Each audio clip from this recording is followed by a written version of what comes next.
Hi, Denise Gwen, reading aloud for you from my short story, A Good Christian Woman, Chapter 18. I stared at her, open-mouthed. At last I found speech. Snatched? Yes, he'd been snatched out of the backyard. He'd been playing with a Tonka truck, and it was upside down in the sandbox along with his little pail. Her lips trembled. He was snatched from your yard? Yes, she said coolly. Stolen. Kidnapped.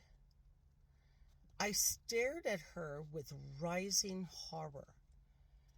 She gazed back at me, her gaze implacable, knowing, seeing it all in my eyes. Oh, dear God, she knows. The cancer center was filled with people. Every treatment chair filled with a patient receiving liquid poison. Nurses hurried back and forth. Doctors conferred with the residents, the staff, the orderlies. People streamed in and out of the facility. A lot of noise, really, and yet for a deep and terrible moment, it was just Mrs. McClintock and me, alone in this protective bubble of a world we'd created, this chilling moment when she revisited her son's life. The only problem, it didn't jive with what Mama told me.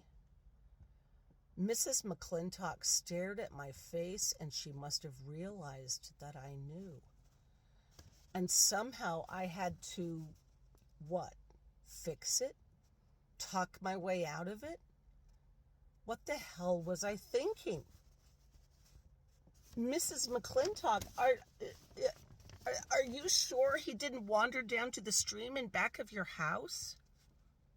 If he'd wandered down to the stream and then to the river, that would have explained how he'd ended up at the riverbank where Mama and her friends were dancing. She nodded. That's what I thought at first.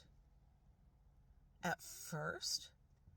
And if only I'd run straight to the river, I might have caught him in time, but it was not to be. By the time I reached the river, he was gone.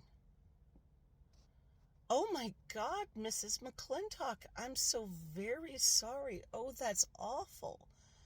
That's so awful. Yes. She turned away from me. I later heard a story about some kind of a satanic event taking place in the river, and that's why my baby got stolen. But the police were absolutely useless, and nothing came of it. Mama lied to me. She lied to me. A sick gorge rose in my stomach. I closed my eyes and inhaled slowly in and out for a few minutes before recovering my composure. When I opened my eyes, Mrs. McClintock looked as if she were sleeping.